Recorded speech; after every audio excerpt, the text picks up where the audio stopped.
ਇੱਕ ਨਾ ਕਬੀਲਾ ਸੀ, ਉਹਨਾਂ ਦੀ ਰਵਾਇਤ ਰਸਮ ਇਹ ਸੀ ਕਿ ਜਦੋਂ ਵੀ ਉਹਨਾਂ ਦੇ ਘਰ ਕੋਈ ਸ਼ਾਦੀ ਵਿਆਹ ਹੋਣਾ, ਯਾਨੀ ਕਿ ਬਰਾਤ ਵਗੈਰਾ ਆਉਣੀ ਆ, ਜਾਂ ਵਲੀਮੇ ਦਾ ਹੀ ਕੋਈ ਨਿਯਾਮ ਐਸਾ ਆ ਗਿਆ, ਯਾਨੀ ਕਿ ਵਲੀਮੇ ਤੇ ਵੀ ਤੁਸੀਂ ਦਾਵਤ ਦਿੰਦੇ ਹੋ, ਲੋਕ ਆਉਂਦੇ ਆ।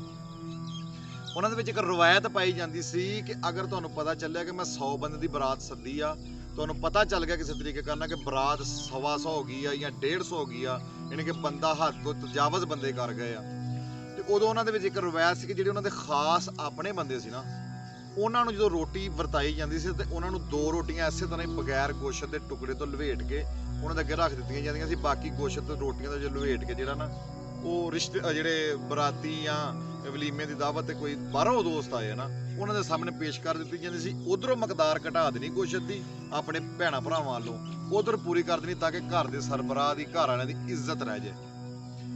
ਇਸੇ ਤਰ੍ਹਾਂ ਹੀ ਨਾ ਇੱਕ ਟਾਈਮ ਆਇਆ ਇੱਕ ਕਬੀਲੇ ਦੇ ਵਿੱਚ, ਤੇ ਉਹਨਾਂ ਦੇ ਘਰ ਨਾ ਬਰਾਤ ਆਉਣੀ ਸੀ ਬੱਚੀ ਦੀ। ਬੰਦਾ ਬੜਾ ਗਰੀਬ ਸੀ, ਉਹਨੂੰ ਪਤਾ ਲੱਗਾ ਕਿ ਜਿਹੜੀ ਬਰਾਤ ਆ ਰਹੀ ਆ ਉਹਦੇ ਵਿੱਚ ਬੰਦੇ ਜਿਹੜੇ ਆ ਉਹ ਹੱਦ ਤੋਂ ਬਹੁਤੇ ਆ।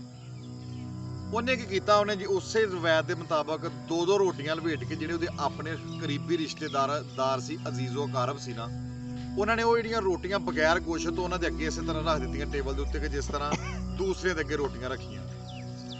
ਹੁਣ ਉਹ ਰੋਟੀ ਸਾਰੇ ਹੀ ਨਾ ਆਪਣੇ ਆਪਣੇ ਚੁੱਕੀ ਤੇ ਖਾਣ ਲੱਗ ਪਏ, ਔਰ ਇਸ ਤਰ੍ਹਾਂ ਖਾ ਰਹੇ ਆ ਕਿ ਜਿਸ ਤਰ੍ਹਾਂ ਉਹਦੇ ਵਿੱਚ ਬੋਟੀਆਂ ਹੀ ਹੁੰਦੀਆਂ।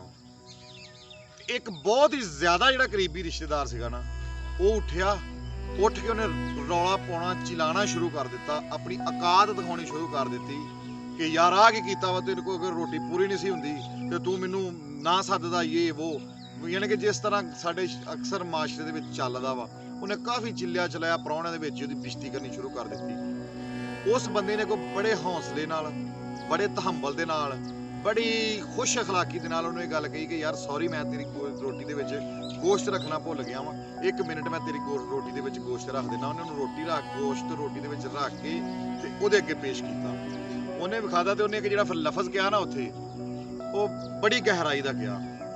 ਉਹਨੇ ਕਿਹਾ ਯਾਰ ਮਾਫ ਕਰੀ, ਮੈਂ ਦਰਅਸਲ ਤੈਨੂੰ ਆਪਣਾ ਅਜ਼ੀਜ਼, ਆਪਣਾ ਖੈਰਖਾਹ, ਆਪਣੀ ਇੱਜ਼ਤ ਦਾ ਸਾਂਝਾ, ਆਪਣਾ ਕਰੀਬੀ ਸਮਝ ਬੈਠਾ ਸੀ, ਜਿਹਦੀ ਵਜ੍ਹਾ ਤੋਂ ਮੈਂ ਤੇਰੇ ਅੱਗੇ ਰੋਟੀ ਰੱਖ ਬੈਠੀ। ਲੇਕਿਨ ਮੈਨੂੰ ਇਹ ਪਤਾ ਲੱਗਾ ਅੱਜ ਕਿ ਤੂੰ ਸਾਰੇ ਦੂਰ ਦਰਾਡੇ ਰਿਸ਼ਤੇਦਾਰਾਂ ਨਾਲੋਂ ਵੀ ਦੂਰ ਚਲਾ ਗਿਆ ਵਾ, ਤੂੰ ਮੇਰੇ ਲਈ ਅਜਨਬੀ ਬਣ ਗਿਆ ਵਾ।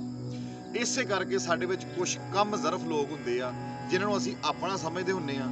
ਟਾਈਮ ਆਉਣ ਤੇ, ਵਕਤ ਆਉਣ ਤੇ ਉਹ ਆਪਣੀ ਔਕਾਤ, ਆਪਣਾ ਆਪ ਦਿਖਾ ਦਿੰਦੇ ਕਿ ਅਸੀਂ ਤੇ ਤੁਹਾਡੇ ਹੈ ਹੀ ਨਹੀਂ, ਅਸੀਂ ਤੇ ਦੁਸ਼ਮਣਾਂ ਦੇ ਲੈਣ ਦੇ ਵਿੱਚ ਸ਼ੁਮਾਰ ਆ, ਨਾ ਕਿ ਤੁਹਾਡੇ ਸੱਜਣ।